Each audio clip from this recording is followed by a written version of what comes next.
Hello everyone, welcome to our first proper video at the new office. We are still unboxing things, which means there are boxes everywhere, so excuse our mess. The next time you see us, things will look a lot nicer here.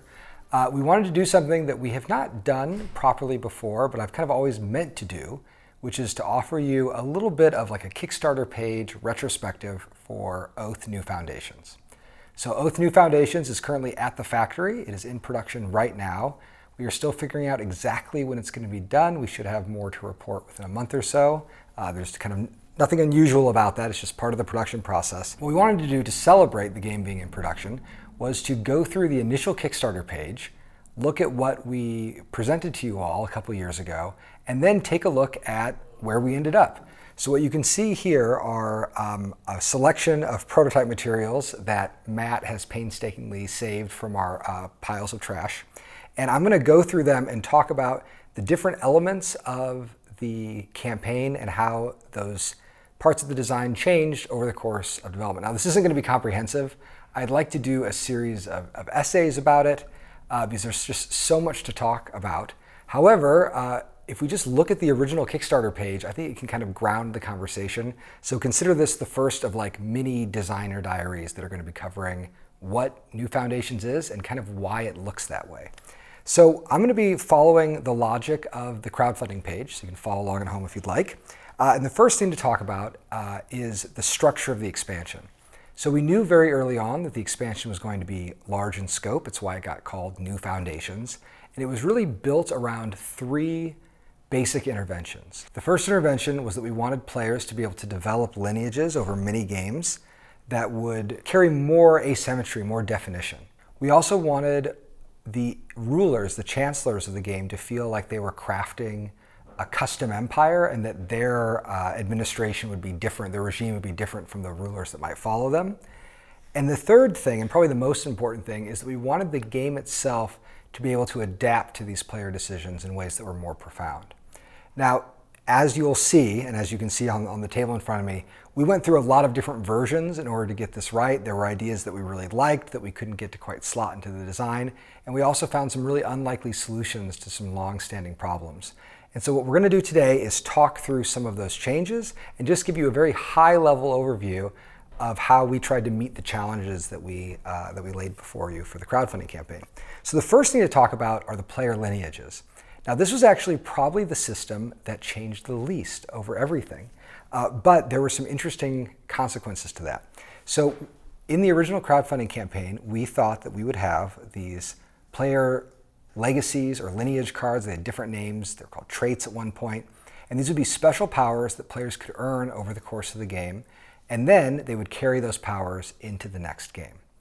They would earn these powers by completing quests. So we had a system where at the start of the game, you would get a cool lineage and then you would get a quest on top of it. If you fulfilled the quest by the end of the game, it would unlock that lineage for the next game. We also had this notion of curses. Curses were sort of a shadow to the same system. If players could put in work to improve their player position from one game to the next, we thought, well, maybe the players should be able to borrow against a future game to get some little improvement in the current game. Now, curses did not survive. And they didn't survive for a really simple reason, which is that the game's denizen system actually already provided a space to do player curses. So there's a whole class of Oath denizen called vow cards. These vow cards are often personal, they're advisor-only cards with a lock on them. And when you take one of those vows, you commit yourself to a specific strategy, and it kind of locks you in. We found that all of the good texture we wanted in the curses was already being accomplished by these. We also knew that there were oftentimes big gaps between one Oath game and the next. And if a player jumped in a game and had to pay for something that a player did 2 or 3 games ago, it didn't feel fair, it didn't feel right, and it didn't create any interesting storytelling moments because you were so many kind of generations removed from that initial decision. So curses were one of the few ideas that we actually kind of fully retired out of the game, but only because they were already being met in the design. And in fact, when we built new denizens for the denizen deck, we were able to add even more vows and adjust some of the existing vows. Now, in terms of the traits themselves, it actually took us a long time to figure out what a good trait could be.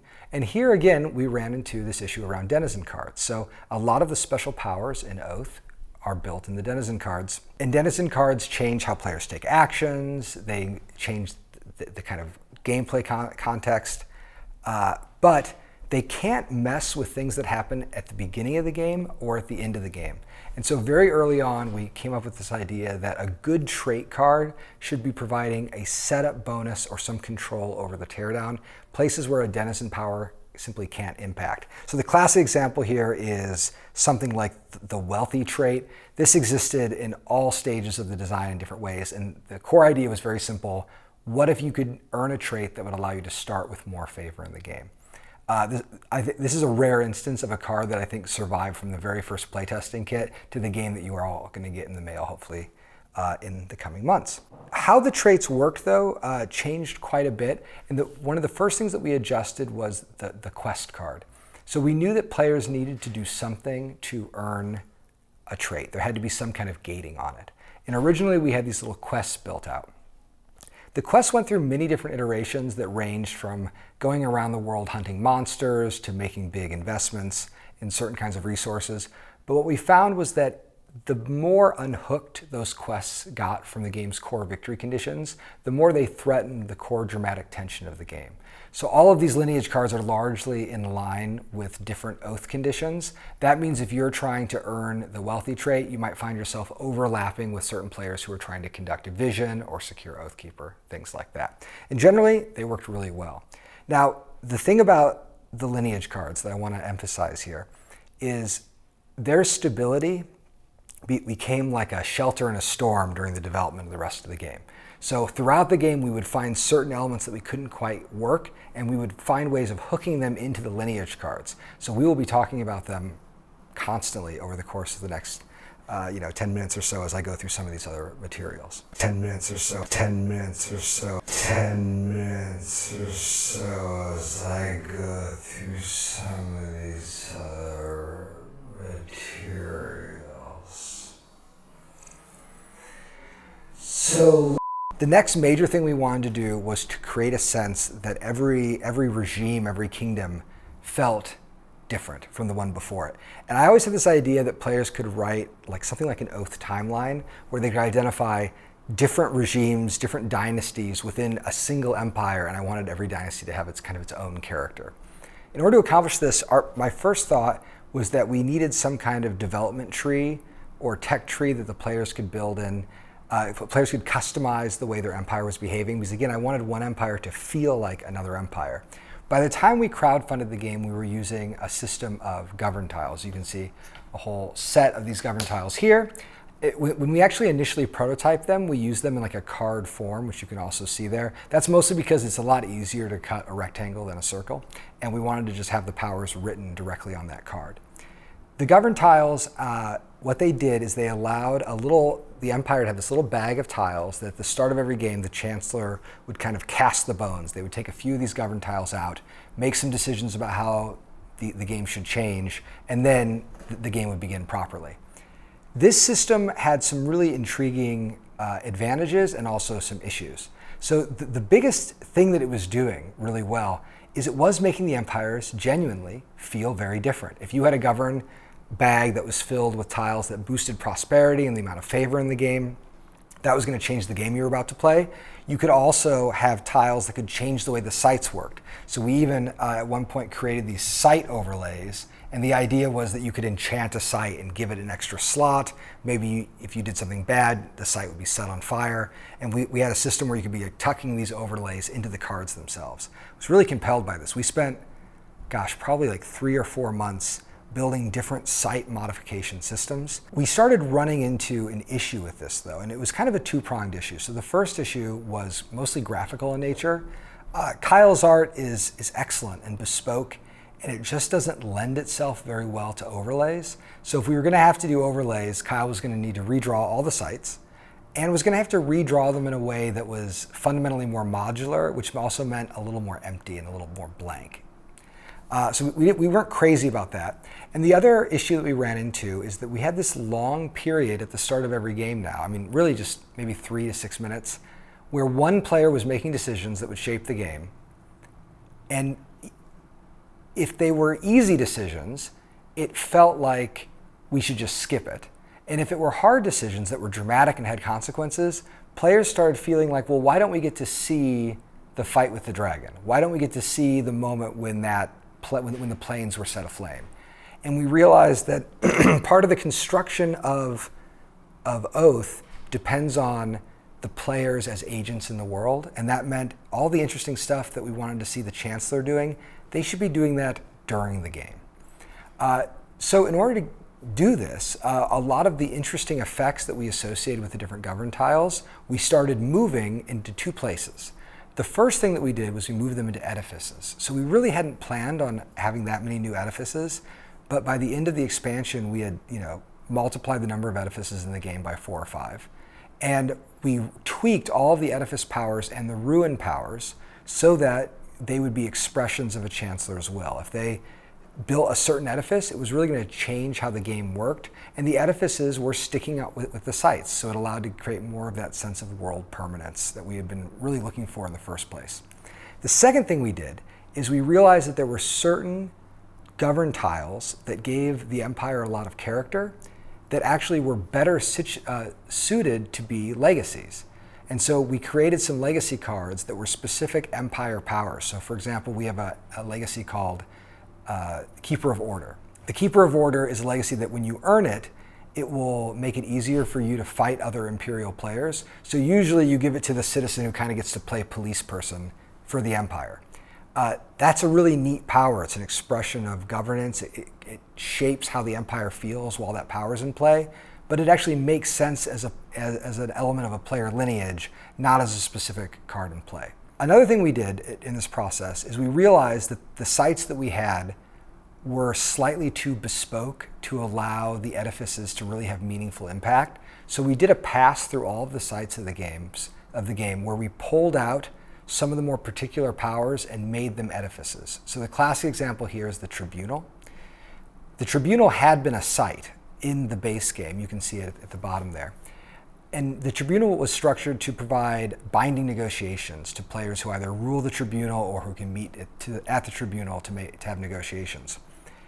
But that wasn't a part of the game's history that players had access to, because in original Oath, the way the sites are built is completely fixed. And so you don't really know who built the Tribunal. The Tribunal can't really fall into ruin. Like base Oath has no ability to tell the story of the Tribunal.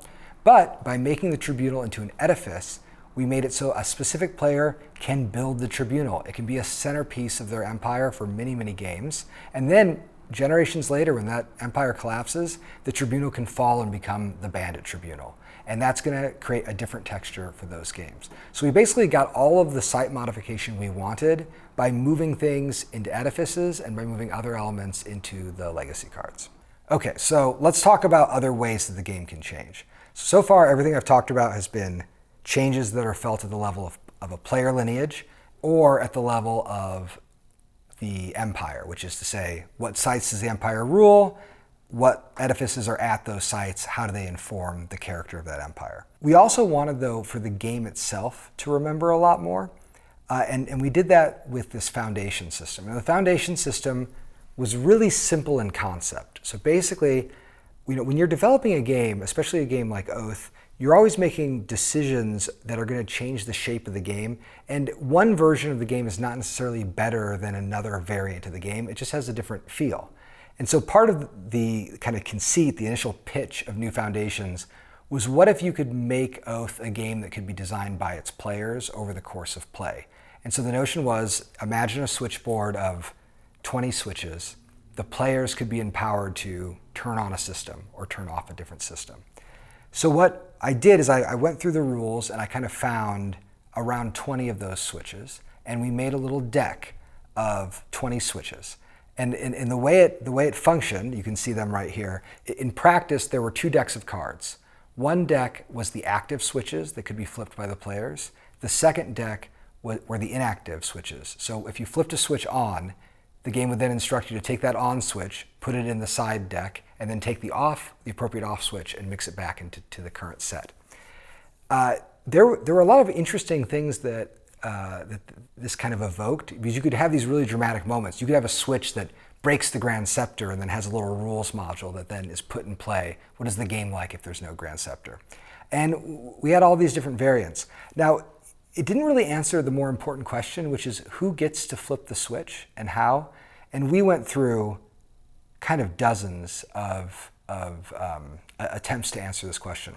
For the longest time, and I think this was true even in the crowdfunding campaign, I just gave this job to the player with the darkest secret. So at the end of the game, the darkest secret player could, look at a set of 3 different switches and decide which one they wanted to use. And I thought that was very compelling. And I would often fight to get the darkest secret in the games that we played because I wanted to be the one to pick the switch. But even I couldn't help feeling at the moment when I got to make my big decision about what system I was going to change, that there wasn't really anything guiding that decision. I didn't know why I should break the scepter. I mean, I could come up with a narrative reason why I might do it, or a personal reason, or maybe just a sense of exploration. But there was actually no game reason why we should abolish the Chancellor or change how the movement action works. It didn't really stick. Asking players to understand how Oath works and then understand 20 Oath rule variables that could be on and off at any time was real madness. So we spent a long time just figuring out how to visualize things. For instance, the deck of Foundation cards was soon matched with a second board of Foundation statuses, where if you turned on a certain switch, not only would you tell the table that you had turned on that switch, you would go to this Foundations of Oath reference board and you would flip a card from one side to another to show that that was the current status of that specific rule. And again, this kind of worked, but now in the table space of Oath, we also had to contend with this big block of rules cards. And when it came to the actual playing of the game, there was nothing to stop a player from forgetting that we were playing with travel rules variant B and not variant A. This was probably the hardest single lesson of the entire development, because we really liked what these variant rules were doing. They were really transforming the game and letting the whole engine of Oath breathe. We were able to play games with all kinds of crazy effects that really genuinely felt different. However, we found that basically Foundations were either easily enforced and easily policed, or they were hard to police. And some of the most interesting Foundations out there were impossible to police. After some testing, we realized that basically any Foundation that happened in setup or teardown could always be remembered. There was a very high hit rate. If players, when they were resolving the setup of the game, they're already in a procedural framework, so they're going to go through step A to step B to step C. That's great. They're not going to make a mistake. If step C is on its variant side, they're going to be able to do it. During the game, though, if there's nothing telling a player to remember that they're using the variant search rule, they're going to forget. Mistakes are going to get made. So what we did is we realized that all of those variant rules could be tweaked. Some of them could be moved to edifices, where the ruler of the edifice would have to enforce a specific rule. Other rules could actually be moved to player lineages. And so we had a whole set of special rules that existed within the legacy system. So that, for instance, instead of playing the game without the Chancellor, you can play the game with the Iron Hand. And the Iron Hand allows an exile to be the one whose kingdom is protected, and then the Chancellor and their citizens are essentially an empire in exile within a different kingdom. It's an interesting power. It radically transforms the game, but it only works if you have a player who is the Iron Hand enforcing everything. So we had to create incentives that kind of grounded things at the player level. This was also great when it came to the game's physical presentation, because it means that these various Foundation boards that we were hemming and hawing over and figuring out exactly where the pieces should go and if we need a double-sided punch board, none of that stuff ended up being necessary at all. We had a much cleaner way of doing it. After we realized that it was very hard to police those rules, we moved to a system where there were 6 variant setup rules, which we called the Foundations. And so we have a deck of setup cards now that at the start of every game, players go through the deck of cards. And when they get to a Foundation, it is either on its regular side or its red side. And if it's on the red side, you do what the red card says. And when the Foundation changes, it might revert to its base side or go to its altered side. So that largely fixed the ergonomic issues around the Foundation system. I mean, the Foundation system had so much promise because it It offered players this ability to change the game, and it took a long time for us to figure out what sort of powers were appropriate for foundations, right? Which ones should be legacies, which ones should be the setup foundations. But we hadn't solved the second and slightly trickier problem around the foundations, which is why players should care to change them at all. So let me give you an example of a foundation in order to clarify some of this stuff. One of my favorite foundations of the game is called movers and shakers. And in movers and shakers, when you are setting up the game, instead of putting money in the banks, like a normal game of Oath, the players start with all the money and the banks are empty.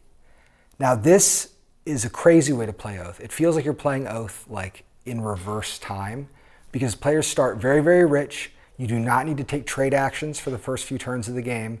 And then over the course of the game, the money flows the opposite direction. It flows into the player banks. It's really neat. And I love it. But when I was faced with changing that foundation, if ever I had an option by having the Darkest Secret or whatever trigger to change the game into movers and shakers mode, I couldn't justify it. Why did I think I was going to have any extra advantage? And in fact, even trying to do this sort of strategic like triangulation, the sort of stuff that you might do on like a strategy podcast to figure out if you were going to do better next game with movers and shakers, it's maddening. Okay, so here, once again, we went back to the legacies and we said, well, what if when you unlock the wealthy trait, what if that turns on movers and shakers? So now, if you are trying to get the advantage of wealthy, which you know is going to increase the amount of favor you're going to have next game, the consequence of that is that you have now triggered movers and shakers. And so it's a sort of echo of this immediate decision. You were greedy, you wanted to consolidate power, but you've now changed the whole fabric of the world to a world where everyone has consolidated power as well. Now, in that world, your individual legacy card is going to give you a little bit of an advantage. So even though everything's changed, you're still coming out ahead. But what this did is it created these like lovely follow-on effects where other players would now want to stop you from doing that because they could see kind of out the edge of their vision what it would mean for that world to look that way and for you to have that special advantage. So that kind of solved a lot of the foundation issues. It allowed us to rearrange a lot of different elements of play. And again, many of the foundation elements came to live inside the legacy cards. So this little stack of 36 odd legacies became almost like the centerpiece for the design, where basically everything that we had hoped to do in the expansion, we were still doing, but it was happening through either existing systems, existing denizens, edifices, sites, things like that, or it was being grafted onto the legacy cards. I hope this gives you a sense of how fluid these different concepts were over the course of development. Just because an idea was starting in a system that was going to involve acrylic chits in a velvet bag didn't mean it had to end there. Routinely in our development process, we sort of do reappraisals of the game in our own development strategies. Like, does it make sense to build out this system? And we never want to feel too beholden by our early impressions. If something is better as a card, then it should be as a card. And if an idea is better suited to be a denizen than a relic, then it should be a denizen. And if it means that our relic counts are a little different, that's fine.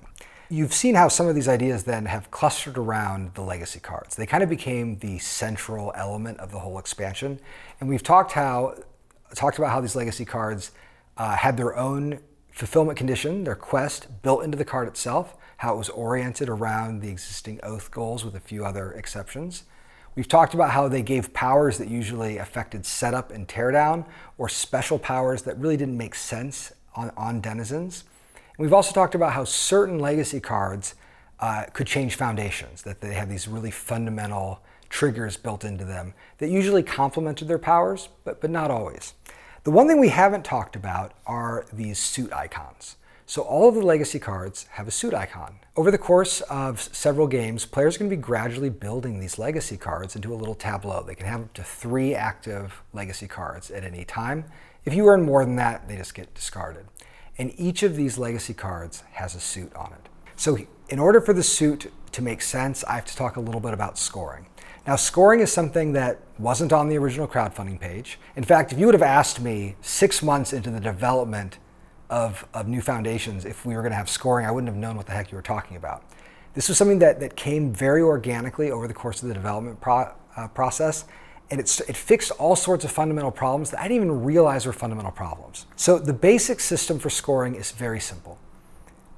Oath is still a game with a single winner, and that single winner is going to earn some points. And the amount of points they're going to earn is sort of the magnitude of their victory. And then that score is going to get added to their running total. And that's it. And you can use that total to create any number of metagaming structures. You could say, look, first person to 10 points, they're going to win. And then we'll zero the scores and maybe we'll play another set of games. Or you could say, we're going to play 3 games in a row. And at the end of that third game, whoever has the most points, they're going to win. These points allow players to compare their lineages to each other in ways that allow players to think about multi-game strategy. Scoring is an invitation to play Oath more than once and to find ways to compare your performance both with your other fellow players and with yourself. And the actual scoring rubric is really simple. For winning the game, you get 3 points. And you are also allowed to give points to other players, but it costs you a point for every point you give. So if I win the game, but really it was Matt and I working together, I can spend a point to give him a point, and I will at the end of that game score 1, and he will score 1. And if I had 5 points, maybe I want to give Matt 2 points, in which case he would score 2, and I would score 1. Critically, the game does not do this for you. Players have to make the decision if an action that one of their fellow players does is worth points and how much it's worth. But we wanted it to be expressive. I didn't want it to just be a pile of 3 points. So we wanted to find another way of getting players to score points. And here I was really inspired by a bunch of fan variants, especially Suit Wars, and thinking about how we can use the game's suit format to provide a scoring system where what it means for Matt to win the game is very different from what it means for me to win the game. So every single legacy that a player has that's active has a suit icon on it. And each of those suit icons will be worth 1 point for every card on the map that matches that legacy. Critically, only the winner's legacy scores. So if I win the game and I have 3 Hearth legacies, if I have Wealthy and 2 other Hearth legacies, then every Hearth card in play is worth 3 points for me. You can see how very quickly, if I'm deciding which card to remove with the people's favor, or how I want to build the map, or which players I'm elevating, or the kinds of deals, what I'll do for you if you can put Hearth cards at sites that I rule, you can see how all these deals start flowing from my basic suit position. It's also very unlikely that 2 players have the same suit portfolio. So even in a big empire game with lots of citizens, you're going to see a lot of distinctions about which suits people think should be the elevated suits. This system sort of unified everything in the game really beautifully. The notion of scoring on different suits was something that we had actually explored with the govern tiles. We even had some tiles professionally produced for our sampling that allowed the Chancellor to change the suit of certain cards in play. And then those same tiles were also used at one point to alter the different foundations. They were used for all sorts of things. And I really liked how getting players to engage with the suits changed their relationship to the game itself. It gave players like a different and deeper level of investment. But we found, once again, that actually the legacy cards were the best element to carry those things. And if we needed a resource that was suited, we already had denizen cards themselves, so we didn't need to have separate tiles to do those things. So hopefully that gives you a sense of how legacies can connect the development of a player position with the status of the foundation, with a player position's scoring potential, and how all those elements are actually very closely bound together. Now, the one thing that we haven't talked about that much is how legacies get maintained. I talked about how to earn them. You have to do the conditions listed in the top left. If you trigger it, you're going to earn it at the end of the game. Now, if you're in exile, at the end of the game, you are going to check your dormant legacies. You're going to look at the ones that you've earned, and if you've earned them, they become active. But your existing active legacies, you have to earn them again too. So if you are in exile with a bunch of cool legacies, every single game you're going to that game knowing that if you end the game as an exile, you need to earn all of your legacies again. Now, that isn't true for Imperial players. Once an Imperial player has earned a legacy, even if they no longer have its condition at the end of the game, they're grandfathered in. They are a part of a stable society. So for instance, the High Priest, one of my favorite legacies in the game, requires having the Darkest Secret. If you have the High Priest card, it allows you to trade secrets with other players and also raid secrets from the Darkest Secret itself. The game that you earn High Priest, you had to have ended the game with the Darkest Secret. But if you won that game and became Chancellor, or if you won that legacy as a citizen, and as long as you're still a citizen, as long as that empire is still in play, you get to keep being High Priest. However, if you get exiled, now by the end of that game, you have to get the Darkest Secret, or that's going to turn face down. This means that in games with stable empires, the scoring potential of the players slowly ramps up. And you'll find players who will make even elaborate multi-game deals because they're built around the idea that they need to protect their family. They need to keep the privileges that they've got. When I was first working on Oath, I had an idea in my head that if I gave my brother a copy of the game and he played for 10 or 20 games, and then we swapped copies, they would be really meaningfully different. And that never quite worked in base Oath. It got close, but it didn't quite work. And I didn't realize at the time, but it didn't work because of something that is really commonly known in procedural generation and roguelikes. It's called the oatmeal effect, which is every bowl of oatmeal is unique and special, but they all kind of look like oatmeal. And the way you get around this is you've got to find like slightly more impactful systems. And so what we tried to do with New Foundations was to stick some apples and berries in that oatmeal. We wanted to give it a little bit more acid, a little bit more splash and color. And I promise you, if you put 10 or even 15 games in this, you're going to get attached to your kits. I've been hauling around our PPC kit for months now. It's a little over 10 games old. And I am so attached to it that when we get our production copies, I'm pretty sure I'm going to rebuild that kit one-to-one for my own personal kit because I'm just not ready to like let go of that world. So hopefully this gives you a sense of how things have changed and what we've been working on. Over the next few weeks, we're going to be producing a lot more Oath content and giving you a very close view at all the things that have changed and why we changed them. And we're also, of course, going to be sharing more games, more about the solo stuff, and getting ready to celebrate for the game's fall release.